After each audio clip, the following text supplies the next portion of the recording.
بسم اللہ الرحمن الرحیم. Dear students, السلام علیکم ورحمۃ اللہ وبرکاتہ.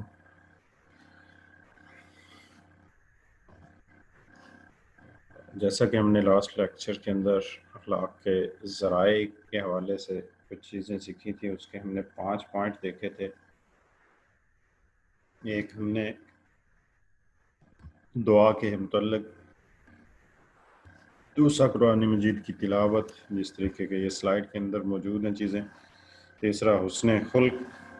پر جو اجر و ثواب ہے اس پر نظر رکھنا، اور بدخلقی کی جو سزا ہے اس پر توجہ دینا. نمبر 4 اللہ کے رسول صلی اللہ علیہ وسلم کی سیرت کا مطالعہ اور اس پر غور کرنا. اور نمبر 5 حسن خلق کے اچھے انجام اور بدخلقی کے برے انجام پر نظر رکھنا. یہاں تک ہم نے بات کی تھی. آج ہم انشاءاللہ العزیز یہ دیکھیں پوائنٹ نمبر 6 جو ہے نماز کا اہتمام اس کے آداب و شرائط کے ساتھ کریں.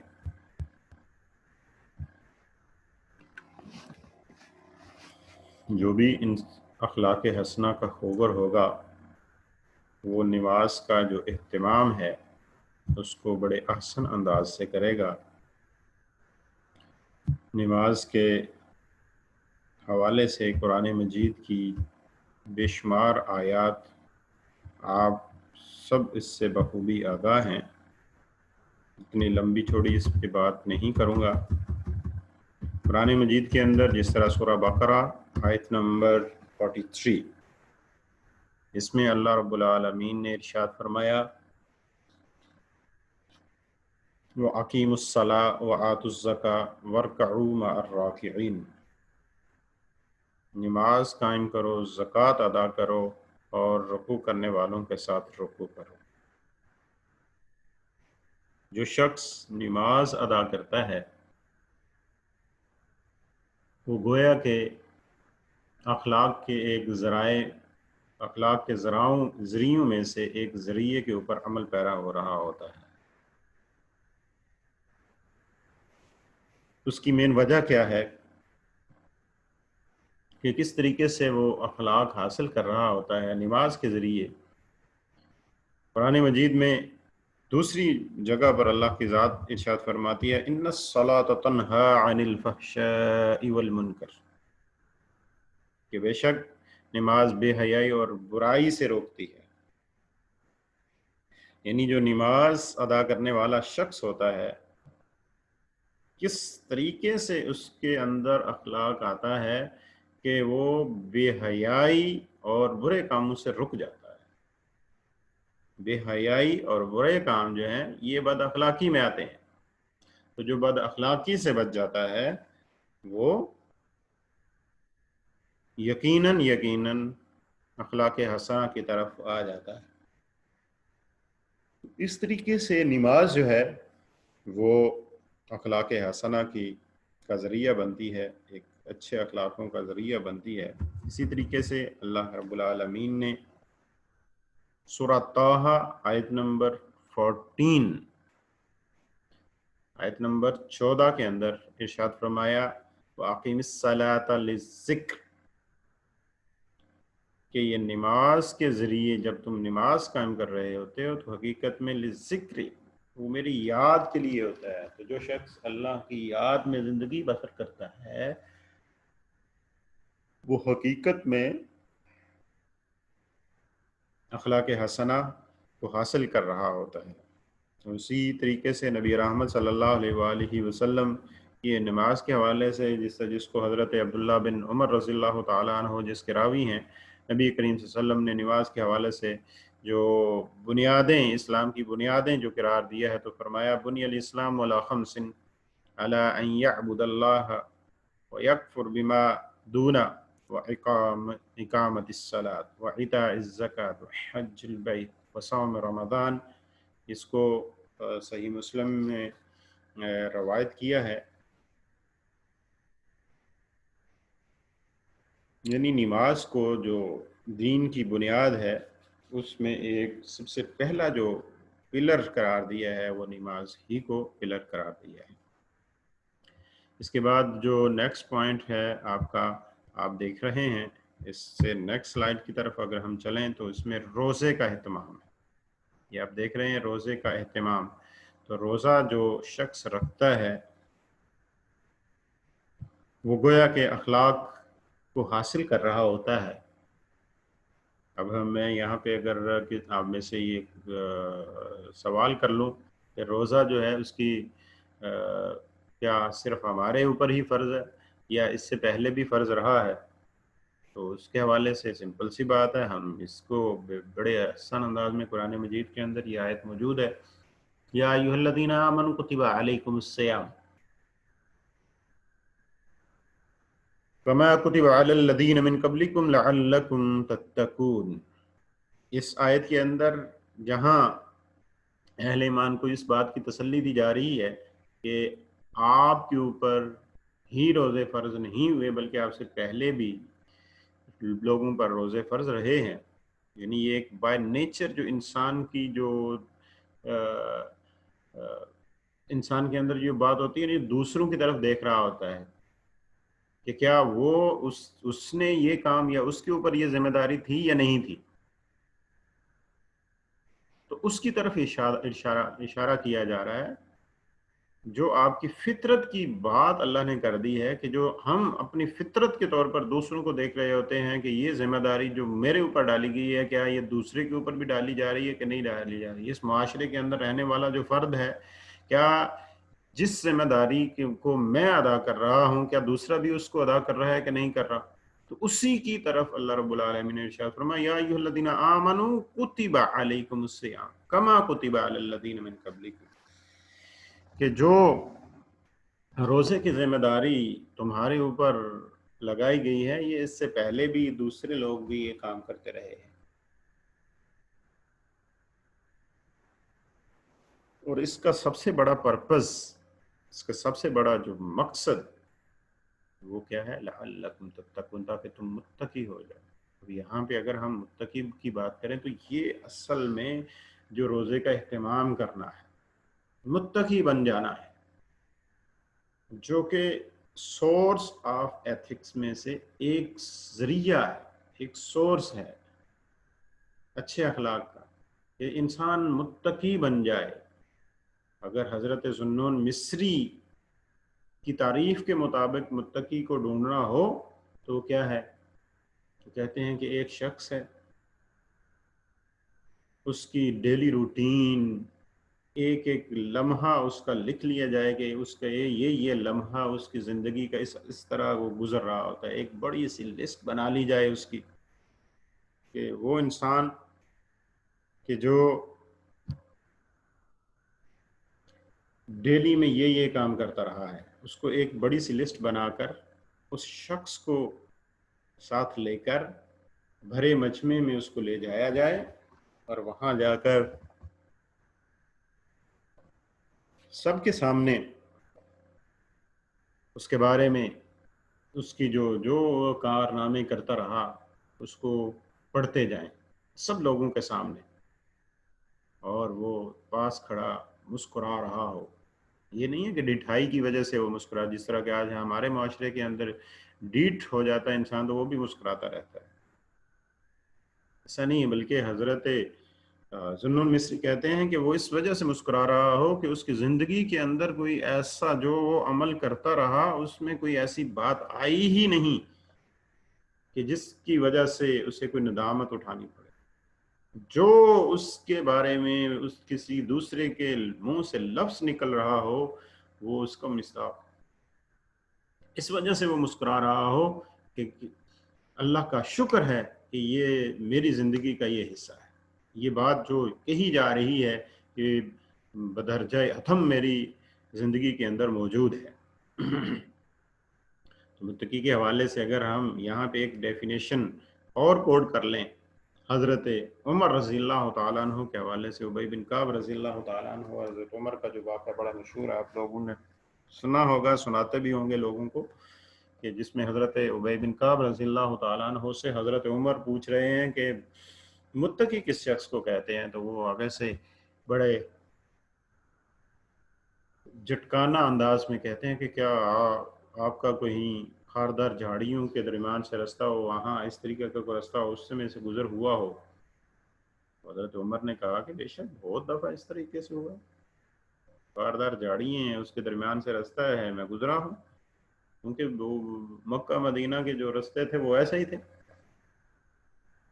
تو پھر کیسے گزرتے تھے؟ فرمایا کہ ظاہر ہے ایسے ہی کہ اپنے کپڑوں کو سکیڑتا، ساتھ ساتھ کرتا، جسم کو بھی سکیڑ لیتا، کہیں ایسا نہ ہو کہ میرے جسم میرے کپڑے کے ساتھ کوئی ایسا کانٹا لگ جائے جس سے میرے جسم یا میرے کپڑوں کو کوئی نقصان نہ ہو۔ تو حضرت ابی بن کعب رضی اللہ تعالیٰ عنہ کہتے ہیں یہی تو تقویٰ ہے، یہی تو متقی انسان کی علامت ہے کہ جب وہ زندگی بسر کر رہا ہو، اس انداز سے زندگی بسر کر رہا ہو کہ کسی گناہ کو اپنے ساتھ نہ لگنے دے، اسی دنیا میں رہتا ہو، زندگی اس طریقے سے بڑی احسن انداز سے گزار رہا ہو کہ اس کے ساتھ کسی چیز کو، گناہ کو ٹچ بھی نہ ہونے دے۔ یہاں اگر میں ایک بات اور کر دوں، یہ مرغابی آپ نے دیکھی ہوگی، آپ لوگوں کے یہ سامنے جو آپ کی بالکل نہر چل رہی ہے، شاید یہاں پہ بھی کوئی نہ کوئی ہو، یہ پانی میں رہتی ہے، آپ جانتے ہیں، چھوٹا سا یہ پرندہ ہے، پانی میں یہ زندگی بسر کرنے والا ہے، لیکن یہ بہت بڑا سبق انسان کو دیتا ہے اسی تقویٰ کے حوالے سے کہ وہ پانی کے اندر چلا جاتا ہے، لیکن بعض اوقات بہت اندر جا کے، بڑی دور جا کے نکلتا ہے، لیکن جب اس نے پرواز کرنی ہوتی ہے، باہر نکلنا ہوتا ہے، پانی سے اوپر آنا ہوتا ہے، تو آپ مشاہدہ کریں، اس کو دیکھیں، اپنی نظروں کے سامنے اس کو دیکھیں کہ جب وہ اپنے پروں کو ہلاتا ہے تو اس کے پروں کے ساتھ پانی کا ایک قطرہ بھی نہیں ہوتا۔ یہی حال انسان کو بھی اس بات کی طرف متوجہ اللہ کی ذات کر رہی ہے کہ انسان ذرا دیکھ تو صحیح کہ وہ پرندہ جو اپنی زندگی پانی میں گزار رہا ہوتا ہے، جب اس سے پرواز کرتا ہے، نکلتا ہے، اوپر اٹھتا ہے، پانی کا ایک قطرہ اس کے باڈی کے ساتھ نہیں ہوتا ہے، تو انسان جب تیری زندگی کا آخری سانس ہو، جب تو اس دنیا فانی سے جا رہا ہو، بہت سارے لوگ یہ کہتے ہیں نا کہ میں دنیا کے اندر کس طریقے سے پاسبل ہے گناہوں سے بچنا اور اچھائی کے کام کرنا، کیسے possible, how we can do this is very very simple۔ لوگ اس کو بہت اس کو ڈیفیکلٹ لیتے ہیں، بہت مشکل لیتے ہیں کہ اسلام پہ چلنا بہت مشکل ہے، کہ اسی دنیا کے اندر تو رہ رہا ہو، لیکن جب ادھر سے تجھے اللہ کی طرف سے اجل آ جائے تو پھر تیری زندگی اس طریقے سے اٹھ رہی ہو، دنیا میں رہتا ہو، لیکن تیری دنیا میں رہتے ہوئے تیرے ساتھ کوئی ایک گناہ تیرے ساتھ نہ جا رہا ہو، اور یہ شخص کیا ہے؟ متقی ہے۔ روزے کا اہتمام اس انداز سے کرے کہ اس کے اندر تقویٰ آ جائے۔ یہ پوائنٹ ابھی ہم پڑھ رہے تھے کہ جب تقویٰ آ جائے گا تو پھر یہ سب سے بڑا ذریعہ ہے اخلاق کا۔ پھر اس کے بعد کیا ہے؟ اچھے لوگوں کی مجلس اختیار کرنا، بدخو اور اجڑ لوگوں کی مجلس سے پرہیز کرنا۔ یہاں میں نے ایک حدیث حضرت ابو موسیٰ اشعری رضی اللہ تعالی عنہ کے حوالے سے نقل کی ہے۔ آپ صلی اللہ علیہ وسلم نے فرمایا مثل الجلیس الصالح والجلیس السوء کحامل المسک ونافخ الکیر۔ جو مثل الجلیس الصالح، صالح نیک جلیس کی، نیک ساتھی کی، نیک دوست کی مثال جو ہے، اور برے دوست کی مثال کس طرح ہے؟ نیک کی کیا مثال ہے؟ حامل المسک، کستوری اٹھانے والے کی طرح، خوشبو والے کی طرح، ایک خوشبو والے عطر والے ایک دکان کی طرح ہے۔ وَنَافِخِ الْكِيرِ، والجلیس السوء کی مثال کیا دی ہے؟ وَنَافِخِ الْكِيرِ، کہ جو بھٹی چلانے والا ہوتا ہے اس کی طرح، یہ بھٹی چلانے والا اس کی طرح ہے۔ وَحَامِلِ الْمِسْكِ، جو کستوری والا ہوتا ہے، اس کی کیا خصائص ہوتے ہیں؟ اما ان يحزيك وعما ان تبتعي منه، اما ان يحزيك، کہ اس کی مثال اس طریقے سے ہے کہ وہ کستوری اٹھانے والے کے پاس آپ جب بیٹھے ہوئے ہوں تو وہ آپ کو یا تو ہدیہ دے دیتا ہے، یار یہ لے لو، یہ خوشبو تھوڑی سی لگا کے چیک کرو کتنی اچھی ہے یہ، یا ان تبتع منہ، یا آپ اس سے خرید لیں گے. جس طرح یہ بسوں میں آپ دیکھتے ہیں نا کہ وہ جا رہا ہوتا ہے، وہ جی یہ دیکھیں جی کتنی اچھی ہے، وہ ایسے لگا رہا ہوتا ہے، اور جب آپ اس کو دیکھتے ہیں یار یہ تو وہ مجھے اچھی لگ رہی ہے، اٹریکٹ کر رہی ہے، تو آپ اس سے خرید بھی لیتے ہیں. تو یہی حال ہوتا ہے ایک انسان جو اچھی صحبت و اچھے انسان ہوتا ہے، جب انسان اس کے پاس بیٹھتا ہے تو خود بہت نالج، خود بہت اچھی باتیں اس انسان کی باڈی کے اندر آنا شروع ہو جاتی ہیں. اور اسی طریقے سے اگر کوئی بری صحبت مل جاتی ہے، برے دوست مل جاتے ہیں، برا سوسائٹی مل جاتی ہے، تو پھر کیا ہوتا ہے، اس کی مثال نافخ الکیر ہو جاتی ہے، بٹی والے کی طرح ہو جاتی ہے. وہ آپ کے کپڑوں کو جلا دے گا یا کم از کم آپ اس سے بدبو پائیں گے. اور اس میں اگلی جو بات ہے وَأَمَّا أَن تَجِدْ مِنْهُ رِيحًا طَيِّبًا، جو جلیس صالح ہے اس کی تیسری خوبی کیا ہوتی ہے، اور آپ کچھ بھی نہ ہو تو کم از کم آپ خوشبو تو آپ کو اچھی آ رہی ہو. لیکن جو نافخ الکیر ہے اس کے متعلق فرمایا کہ ان یحرق ثیابک، پہلی بات یہ ہے کہ بٹی چل رہی ہوگی، جب آپ کا پاس جا کے کھڑے ہوں گے تو یحرق ثیابک، تمہارے کپڑوں کو وہ جلا کے رکھ دے گی. وَأَمَّا أَن تَجِدْ مِنْهُ رِيحًا خَبِيثًا، یا کم از کم یہ ہوگا کہ سمیل جو ہے وہ بری آ رہی ہوگی. تو یہ اچھے لوگوں کی خصلت اور برے لوگوں کی خصلت کے حوالے سے یہ بات کی جا رہی ہے کہ جو انسان اچھے لوگوں کی صحبت اختیار کر لیتا ہے اس سے اس کے اخلاق بہتر ہو جاتے ہیں، وہ اچھے اخلاق کا مالک بننا شروع ہو جاتا ہے. جو خصلت کسی کے اندر پائی جا رہی ہوتی ہے وہی خصلت اس کے اندر بھی آتی چلی جاتی ہے. اس طریقے سے ایک آپ نے واقعہ جو ہجرت کا واقعہ ہے اس میں اسی کو میں ذرا ریلیٹ کرنے جا رہا ہوں کہ حضرت ابوبکر صدیق رضی اللہ تعالی عنہ کے حوالے سے آتا ہے کہ جب وہ مدینہ منورہ آپ صلی اللہ علیہ وسلم حضرت ابوبکر صدیق رضی اللہ تعالیٰ عنہ پہنچتے ہیں تو وہاں جب لوگوں کو، چونکہ پہلی دفعہ نبی رحمت صلی اللہ علیہ وسلم کو دیکھنا تھا، لوگوں کو اتنا پتہ نہیں تھا کہ کون ہے آپ صلی اللہ علیہ وسلم کی ذات گرامی، کیونکہ چہرہ شناسائی تو نہیں تھی نا. تو جب آپ صلی اللہ علیہ وآلہ وسلم اور حضرت ابوبکر صدیق رضی اللہ تعالیٰ عنہ وہاں پہنچتے ہیں تو حضرت ابوبکر صدیق رضی اللہ تعالیٰ عنہ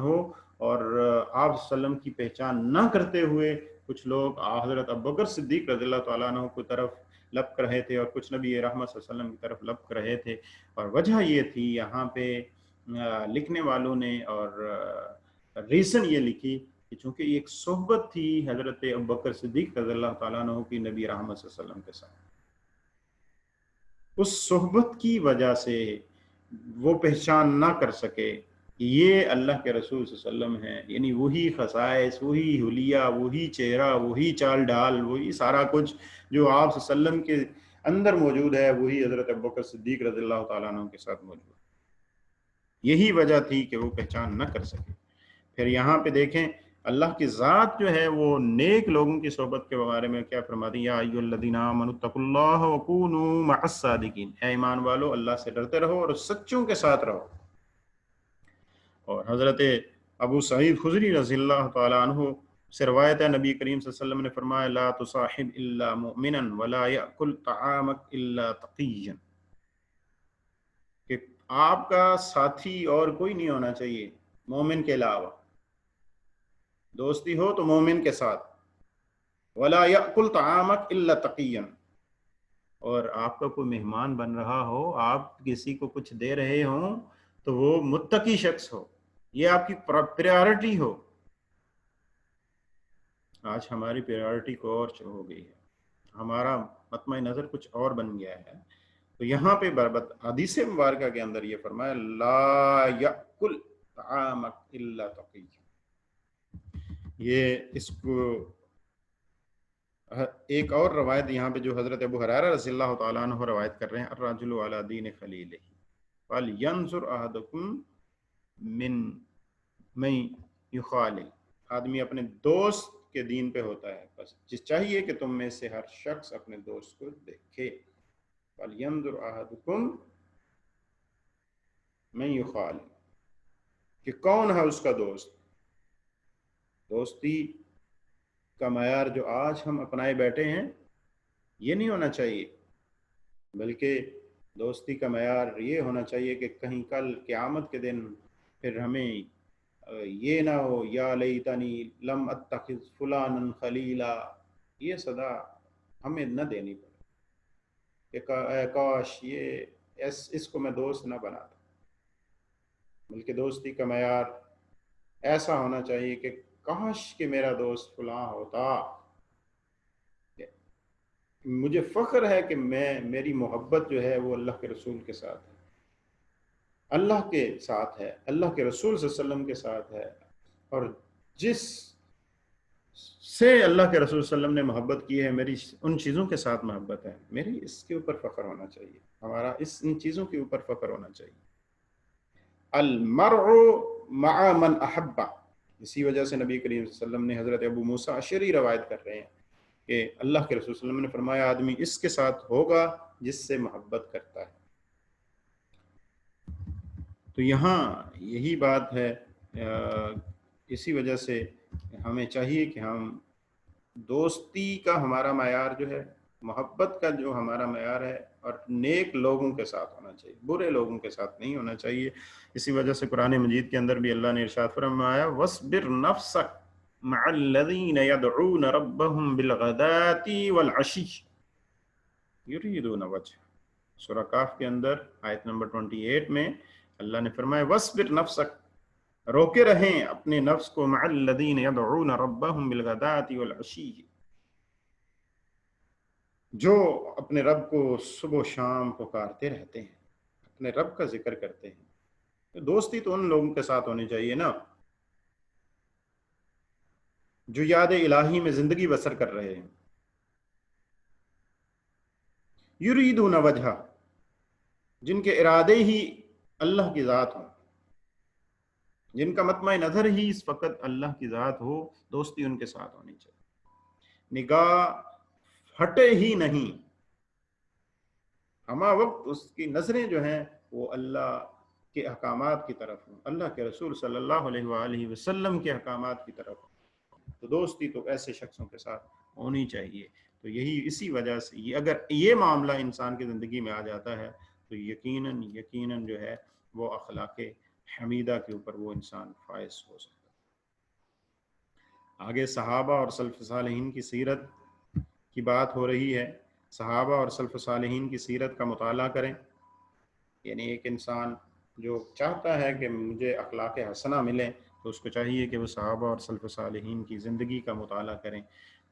کیوں کر ایک شخص جو ہے وہ نیک لوگوں کی زندگی کا مطالعہ کرتا ہے،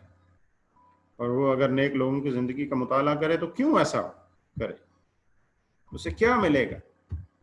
ہم اگر دستور زمانہ کو ہی دیکھ لیں تو تجربہ انسان کا ایک ایسا ساتھی ہے جو اس سے اس وقت ملتا ہے جب وہ بہت کچھ کھو چکا ہوتا ہے، اور اس کے پاس ان تجربوں سے فائدہ اٹھانے کے لیے تھوڑی سی فرصت باقی رہ جاتی ہے۔ جو انسان کی عمر بڑھتی ہے اس کے تجربات بھی بڑھتے رہتے ہیں، اس میں کوئی شک نہیں ہے۔ یہ چونکہ ایک انسانی پریکٹیکلی چیزیں ہیں کہ تجربات سے انسان سبق سیکھتا ہے، حاصل کرتا ہے کچھ۔ تو پھر جس کے پاس تجربہ ہوتا ہے، آج ہم لائک بھی اسی ٹیچرز کو کرتے ہیں، اسی بندے کو کرتے ہیں۔ بائک بھی ٹھیک کروانا ہو تو ہماری کوشش ہوتی ہے کہ نہیں یار ایسے بندے کے پاس نہ لے کے جائیں جو اناڑی ہے، بلکہ ایسے کاریگر کے پاس لے کے جائیں جو بہت اچھا کاریگر ہو۔ یعنی اب ہماری چھوٹی سی یہ ایک مثال دی ہے ہماری، بالکل جس کی کوئی حیثیت نہیں ہے، اس میں بھی ہم ایسے بندے کو ڈھونڈ رہے ہوتے ہیں کہ جس کا جو ہے وہ بڑا تجربہ ہو۔ لیکن ہمارے ایمانیات کی بات آئے، ہمارے اخلاقیات کی بات آئے تو ہماری شاید نظریں ہی اس طرف نہیں اٹھتی جہاں ہماری نظریں اٹھنی چاہیے، کہ جو نیک لوگ ہیں، جو صحابہ کی زندگی ہیں، جو سلف و صالحین کی زندگی ہیں، ان کی سیرت کا مطالعہ ہو، تاکہ ہم بھی وہی باتیں کریں، ہم بھی اپنی زندگی اسی طریقے سے گزاریں جس طریقے سے صحابہ نے گزاری ہے، سلف و صالحین نے گزاری ہے۔ چھوٹی سی مثال میں نے اس لیے بائک کی دی ہے کہ اس کو ٹھیک کرنے کے لیے تو ہم بڑی تگ و دو کرتے ہیں، لیکن ایک پورا انسانی سٹرکچر اس کو ٹھیک کرنے کے لیے ہماری کوئی تگ و دو نہیں ہوتی، جس میں ہمیں فرسٹ پریارٹی پہ دیکھنا ہے تو صحابہ کی زندگی کو دیکھنا۔ اس سے پہلے ہم اوپر دیکھ چکے ہیں کہ اللہ کے نبی صلی اللہ علیہ وسلم کی زندگی ہے، اس کے بعد صحابہ کی زندگی ہے، سلف و صالحین کی زندگی ہے۔ پوائنٹ نمبر 10 کی طرف ذرا آئیں۔ پوائنٹ نمبر 10 ہم نے جو ہماری سلائیڈ کے اندر ہے کہ بد اخلاقی کا سبب بننے والے امور سے پرہیز کریں۔ کون کون سے سبب ہیں کہ جو بد اخلاقی کا سبب بنتے ہیں؟ انسان بد اخلاقی کے اوپر اتر آتا ہے۔ اس میں ذرا اگر آپ دیکھیں تو اس میں نفس کا بے لگام ہو جانا، جو قرآن کہتا ہے قد افلح من تزکا، جس نے اپنے نفس کو قابو میں کر لیا وہ فلاح پا گیا، کامیاب ہو گیا۔ لیکن جس نے اپنے نفس کو قابو نہ کیا، بے لگام چھوڑ دیا، تو وہ ناکام ہو گیا۔ یہ بد اخلاقی کا سب سے فرسٹ جو تھنک ہے کہ انسان اپنے نفس کو بے لگام کر لیتا ہے، یہ بد اخلاقی کا سب سے بڑا سبب بنتا ہے۔ پھر عادات کا بگڑ جانا، بعد میں پچھتاتے رہتے ہیں، ہم اپنی اولاد کی تربیت صحیح نہیں کر پاتے، جس کی وجہ سے بعد میں ہمیں جو ہے پچھتانا پڑتا ہے۔ پھر اس کے بعد بلا وجہ کی بحث و مباحثہ، جس کی ضرورت ہی نہیں ہوتی ہم اس میں بھی پڑے رہتے ہیں، جس میں نبی کریم صلی اللہ علیہ وسلم کی وہ حدیث مبارکہ ہے نا کہ بندہ مومن جو ہے وہ اس چھوٹی چھوٹی چیزوں میں نہیں پڑا رہتا۔ غصہ اور غصہ دلانے والے امور سے پرہیز۔ نمبر 4، غصے والی باتیں جو ہیں اس سے بچنا ہے، یہ بد اخلاقی کی طرف لے جاتی ہے۔ غصہ خود بھی نہیں کرنا اور غصہ دلانے والے امور بھی نہیں کرنے ہیں کہ کسی کو بھی نہ غصہ آئے۔ پھر جو آج ہمارے معاشرے کے اندر سب سے بڑی بیماری آ رہی ہے، کثرت سے مذاق کیا جاتا ہے۔ مزاح اور مذاق دونوں میں فرق ہے، لیکن جو مذاق ہے اس کی کثرت ہو چکی ہے۔ ٹک ٹاک کو دیکھ لیں، دیگر سوشل میڈیا کے پر جو بدتمیزی اور بد اخلاقی کے جو سیلاب ہیں وہ سارے کے سارے یہ کثرت مذاق ہے، اور اس کو ہم اپنی لائف کے اندر شاید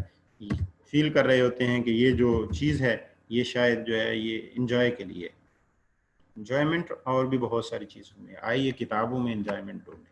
آئیے اللہ کے کلام میں انجوائمنٹ ڈھونڈیں، آئے اللہ کے رسول صلی اللہ علیہ وسلم کی زندگی میں انجوائمنٹ ڈھونڈیں، صحابہ کرام رضوان اللہ علیہم اجمعین، تابعین، تبع تابعین، ان کی زندگیوں کے اندر انجوائمنٹ ڈھونڈیں۔ دیکھیں کتنی خوبصورتی آتی ہے، ان کو ذرا پڑھیں تو صحیح، پھر پتہ چلے کہ انجوائمنٹ ہوتی کیا ہے۔ اللہ کی محبت میں ڈوبیں گے تو پھر مزہ دیکھیں اس کا کیا ہے۔ اللہ کے رسول صلی اللہ علیہ وسلم کی محبت میں اپنے آپ کو لے کے جائیں، گم کریں، پھر پتہ لگے کہ ہماری زندگی جو ہے اس میں کتنی بہتری آتی ہے، کتنی خوبصورتی آتی ہے، کتنا انجوائے کرتے ہیں۔ تو یہ باتیں جو ہیں بد خلقی کا جو اسباب ہیں، میں نے 5 باتیں ذکر کی ہیں، ان کو دیکھنا ہے آپ نے۔ سب سے پہلے نفس کا بے لگام ہو جانا، نمبر 2 عادات کا بگڑ جانا، نمبر 3 بلا وجہ کی بحث و مباحثہ، نمبر 4 غصہ خود بھی نہیں کرنا ہے اور دوسروں کو بھی غصہ دلانے والے کام نہیں کرنے، نمبر 5 کثرت مذاق وغیرہ۔ یہ ساری چیزیں کیا ہیں؟ بد اخلاقی کا سبب بنتی ہیں، جس سے خود بھی بچنا ہے اور دوسروں کو بھی بچانا ہے۔ آخری پوائنٹ بات ذکر کر کے پھر یہاں پہ میں سلائیڈ پوز کروں گا، آپ اس کو سلائیڈ کو دیکھیں گے، اس لیکچر کو سنیں گے، اور اس کے بعد کچھ چیزیں میں آپ سے پوچھوں گا۔ اپنے اندر بعض اچھے اخلاق پیدا کرنے میں تکلف سے کام لینا، باقی ساری چیزوں میں ہم تکلف، بناوٹ، یہ سارا کچھ لے کر آتے ہیں، لیکن ایک بس یہ بات ہے کہ جس میں ہمیں اخلاق کی طرف ہم نے آنا ہے، اس میں ہم بناوٹ سنگاٹ شاید نہیں کر پاتے، جس کے بارے میں حضرت ابو ذر سے ایک روایت ہے، نبی کریم صلی اللہ علیہ وسلم نے فرمایا اپنے بھائی کو دیکھ کر تیرا مسکرا دینا صدقہ میں داخل ہے۔ یعنی وہ اگر مسکرا رہا ہے، نہیں بھی مسکرا رہا ہے، وہ آپ کو، آپ کا مسکرا دینا اگر اس کو اچھا لگ رہا ہے تو آپ بھی مسکرا دیں. یہ ایک صدقہ ہے. اس کو صدقہ اس لیے نہیں کہا گیا کہ آپ کا کچھ مال خرچ ہوا، وہ کچھ اور ہوا، نہیں، بلکہ آپ نے ایک اخلاقاً اس کو ایک خوشی، مسرت دینے کی کوشش کی ہے، مسرت دینے کی کوشش کی ہے، اس کے دل کو بہلانے کی کوشش کی ہے، اس کو اچھا فیل کرانے کی کوشش کی ہے، جو کہ ایک صدقہ ہے تیری طرف سے. یہیں ہم آج کی گفتگو ختم کر رہے ہیں. جتنی باتیں ابھی میں نے کی ہیں، جتنے پوائنٹس ابھی میں نے ڈسکس کیے ہیں، آپ لوگوں کے لیے اسائنمنٹ یہ ہے کہ اس میں ان پوائنٹس کو آپ نے سامنے رکھنا ہے. جو باتیں میں نے کی ہیں اپنی طرف سے ایک آیت یا ایک حدیث یا کوئی ایک واقعہ، یا تینوں میں نے یا بتایا ہے، آیت یا حدیث یا واقعہ. یہ جو بھی پوائنٹ ہم نے 6 پوائنٹس ابھی ہم نے ڈسکس کیے ہیں، جتنی باتیں میں نے کی ہیں، آپ کوشش کریں گے ابھی اسائنمنٹ اس انداز سے بنائیں، اپنے پاس لکھ لیں ان چیزوں کو. کوئی ایک حدیث اس سے ریلیٹڈ ہو، کوئی ایک آیت اس سے ریلیٹ کر رہی ہو، کوئی ایک واقعہ اس سے ریلیٹ کر رہا ہو. تو جتنے پوائنٹ ہیں ان کو آپ نے مکمل کرنا ہے. تو انشاءاللہ ابھی پھر اس کے بعد دوبارہ بات کرتے ہیں. اپنا خیال رکھیے گا. اللہ حافظ.